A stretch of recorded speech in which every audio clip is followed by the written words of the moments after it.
খং উঠিবই আপুনি হয় হয় তাকে মানে গান অৱশ্যে আজি চাগে সি কিবা হেৰি দিছে চাগে বাইট দিছে চাগে বাইট কিবা দিছিলে মই চাইছিলো বাৰু দিব পাৰে আৰু মেইন কথা সেইটো নহয় মেইন কথা অনুষ্ঠান এখন কৰিবলৈ গ'লে এতিয়া আপোনালোক উদ্যোক্তা যেনিবা হয় হয় আপোনালোকেহে একো নকয় বাকী আপুনি চাউণ্ডিঙত চাব হয় কিছুমানে বিৰাট বেয়া বেয়া কথা ক'ব হয় হয় মানে কেতিয়াবা মানে সহ্য নহয় মানে কেতিয়াবা হয়তো সেইদিনাখন তেওঁ সহ্য নহ'ল হয় হয় হয় চবমতে সহ্য নহয় আৰু বিশেষকৈ নিজৰ আপুনি নিজৰ ভনী এজনী লৈ আজি ডেটত মঞ্চ কেইখনত আপুনি গান গাবই নোৱাৰে ইমান বেয়া বেয়া কথা কয় আচ্ছা হয় বাৰু ল'ৰাবিলাকে হয় হয় আপোনাৰ নিজৰ ভণ্টিজনী লৈ গৈ আপুনি সমাজ এখনত গান গাব নোৱাৰে আপুনি বেলেগ ছোৱালী এজনী নিব লাগিব হয় হয় তাকে হয় বাৰু কি বুলি বেয়া কমেণ্ট মাৰিব কোনো ঠিক নাই হয় হয় হয় কথাটো তেনেকুৱা ধৰণৰ হয় অসমৰ জনপ্ৰিয় কণ্ঠশিল্পী কুসুম কৈলাশ দা আপোনালোকে সকলোৱে চিনিয়ে পায় কুসুম কৈলাশ দাদাক মোৰো বহুত প্ৰিয় মই বহুত ভাল পাওঁ আমাৰ কুসুম কৈলাশ দাদাক বহুত ভাল পাওঁ বৰ্তমান সময়ত শিল্পীসকলক যোনসকল দৰ্শক সকলে হওক বা শিল্পীজনেই হওক মানে এতিয়া কিছুমান মানে এনেকুৱাই বিতৰ্ক হৈ আছে মানে এনেকুৱা কণ্ট্ৰভাৰ্চি হৈ আছে শিল্পীজনে দৰ্শকক খঙতে নক'বলগীয়া কথা কৈ দিছে বা দৰ্শকসকলেও শিল্পীজনক নক'বলগীয়া কথা কৈ দিছে ৰিচেণ্ট জুবিন দাক এগৰাকী অনুৰাগীয়ে সাবট মাৰি ধৰিলে মানে এইবিলাক প্ৰসংগত জনপ্ৰিয় কণ্ঠশিল্পী কুসুম কৈলাশ দাদাক ফোন কৰিম এতিয়া এই মুহূৰ্তত ফোন কৰিম আৰু ফোন কৰি মই সুধিম আপুনি এই বিষয়ত কি ক'ব আপোনালোকক অনুৰোধ কৰিছোঁ ভিডিঅ'টো যিমান পাৰে সিমান শ্বেয়াৰ কৰি দিব চেনেলটোত যদি প্ৰথমবাৰৰ বাবে যদি আহিছে চেনেলটো যদি ছাবস্ক্ৰাইব কৰা নাই চেনেলটো ছাবস্ক্ৰাইব কৰি দিব যিমান পাৰে সিমান শ্বেয়াৰ কৰি দিব এতিয়া মই ফোনটো লগাব বিচাৰিছোঁ কুসুম কৈলাশ দাদালৈ আপোনালোকে শুনিব কণ্ঠশিল্পী জনপ্ৰিয় কণ্ঠশিল্পী কুসুম কৈলাশ দাদাই কি বুলিনো কয় মই এটো জেড সুধিম আপোনালোকে শুনিব আৰু ভিডিঅ'টো শ্বেয়াৰ কৰি দিব আৰু শেষত কিন্তু এটা মন্তব্য নিদিয়াকৈ কিন্তু একেবাৰে নাথাকিব এতিয়া মই ফোনটো লগাইছোঁ আপোনালোকে শুনক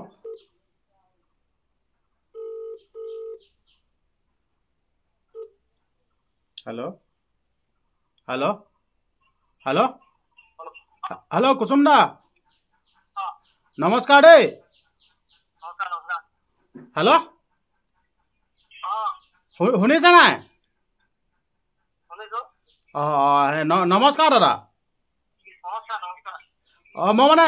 আপোনাৰ কথা দুটামান জানিবৰ কাৰণে ফোন কৰিছিলোঁ আপোনাৰ অনুষ্ঠানবিলাক চাই আছোঁ বাৰু বহুত একদম ধুনীয়া হৈ আছে দেই সেই দাদা কুসুম দা বাকী ধৰি লওক এই যেন কিছুমান শিল্পীসকলে ধৰি লওক আমাৰ দৰ্শকক যেন ইমান বেয়া বেয়া মন্তব্য যেন দি দিছে ধৰি লওক এতিয়া কৃষ্ণমণি এইটো নাথ দাই সেইদিনাখন এটা মঞ্চত দেখিলোঁ এনেকৈ কিবা কিবি ক'লে ধৰি লওক এনেকৈ বহুত কেইজন শিল্পীয়ে ধৰি লওক এনেকৈ কিছুমান মন্তব্য আগবঢ়াইছে আপুনি এইটো ক্ষেত্ৰত কি ক'ব বাৰু দাদা ক'ব নোৱাৰো এইটো আচলতে মেইন কথা পৰিৱেশ পৰিস্থিতি কিবা কৰিছিলে কাৰ গাত দুখ কেনেকে গম পাবা তাকে এতিয়া এখন অনুষ্ঠান কৰিবলৈ যাওঁ তাত বিভিন্ন ধৰণৰ মানুহ থাকে বিভিন্নজন মানুহ থাকে যেতিয়া তোমাক বেয়া বেয়া কমেণ্ট মাৰি থাকিব হয় হয় তোমাৰ কোনোবাখিনি খং উঠিব শিল্পী হ'ল বুলিয়ে খং নুঠিব এনেকুৱা কথা নাই কিবাটো এখন তালটো একেলগেতো নাপাবে হয় হয় হয় কিবা এটাতো কাৰোবাৰটো কিবা এটাতো কৈছে না হয় হয় হয় খং উঠিবই আপুনি হয় হয় তাকে মানে গান অৱশ্যে আজি চাগে সি কিবা হেৰি দিছে চাগে বাইট দিছে চাগে বাইট কিবা দিছিলে মই চাইছিলো বাৰু দিব পাৰে আৰু মেইন কথা সেইটো নহয় মেইন কথা অনুষ্ঠান এখন কৰিবলৈ গ'লে এতিয়া আপোনালোক উদ্যোক্তা যেনিবা হয় হয় আপোনালোকেহে একো নকয় বাকী আপুনি চাউণ্ডিঙত চাব হয় কিছুমানে বিৰাট বেয়া বেয়া কথা ক'ব হয় হয় মানে কেতিয়াবা মানে সহ্য নহয় মানে কেতিয়াবা হয়তো সেইদিনাখন তেওঁ সহ্য নহ'ল হয় হয় চবমতে সহ্য নহয় আৰু বিশেষকৈ আপুনি নিজৰ ভনী এজনী লৈ আজি ডেটত মঞ্চ কেইখনত আপুনি গান গাবই নোৱাৰে ইমান বেয়া বেয়া কথা কয় আচ্ছা হয় বাৰু ল'ৰাবিলাকে হয় হয় আপোনাৰ নিজৰ ভণ্টিজনী লৈ গৈ আপুনি সমাজ এখনত গান গাব নোৱাৰে আপুনি বেলেগ ছোৱালী এজনী নিব লাগিব হয় হয় তাকে হয় বাৰু কি বুলি বেয়া কমেণ্ট মাৰিব কোনো ঠিক নাই হয় হয় হয় কথাটো তেনেকুৱা ধৰণৰ হয় হয় কিবা হৈছে পৰিৱেশ কিবা পৰিস্থিতি ক'বলগীয়া হৈছে নাজানো মইতো এতিয়া নাই ধৰক গম পাইছোঁ বাকী এইটো কথা গম পালোঁ বাৰু বাকী দাদা আৰু এটা কথা জানিবলৈ বিচাৰিছোঁ আপোনাৰ পৰা বাকী ধৰি লওক দেই এতিয়া আপোনাক মই বহুত ভাল পাওঁ মানে ধৰি লওক আপুনি এজন শিল্পী হিচাপে আপোনাক মই বহুত ভাল পাওঁ তেনেকৈ মই জুবিন দাকো বহুত ভাল পাওঁ কিন্তু আমি পুৰুষ এজন যদি কেনেবাকৈ যদি আপোনাৰ ওচৰত যদি আমি যাওঁ মানে সেই সময়ত গান গাই থকা অৱস্থাত আমি গ'লে মানে ধৰি লওক আমাক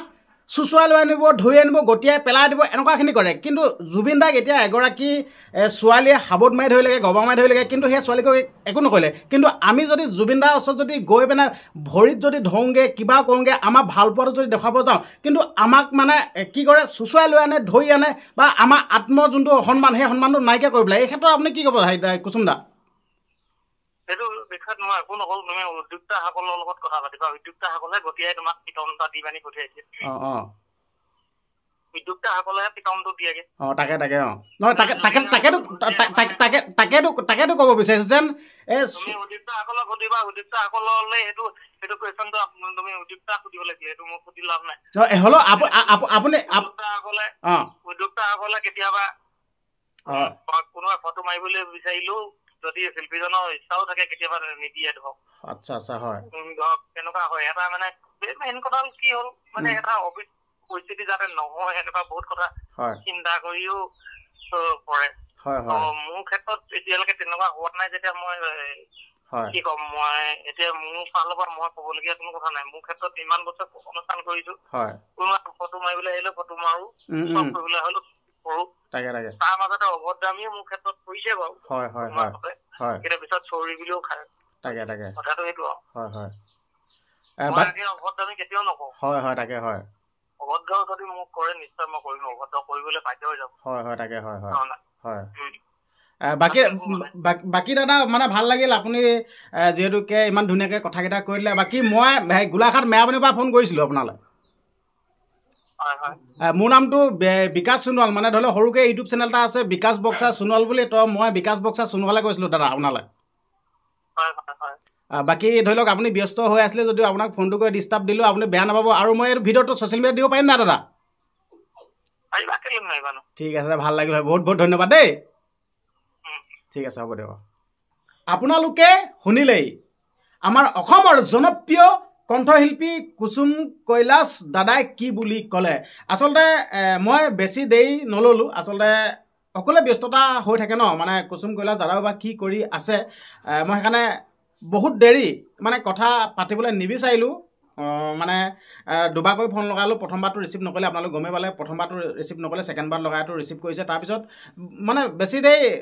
মন্তব্যসমূহ বা মানে কথা পাতি থাকিবলৈ মানে বেয়া লাগিল মানে ব্যস্ততা হৈ থাকে ন সেইকাৰণে চমুৱাই এই কথাকেইটাকে সুধিলোঁ মানে মেইন পইণ্টকেইটা আপোনালোকে শুনিলে আৰু আপোনালোককো ক'ব বিচাৰিছোঁ ভিডিঅ'টো যিমান পাৰে সিমান শ্বেয়াৰ কৰি দিয়ক যেন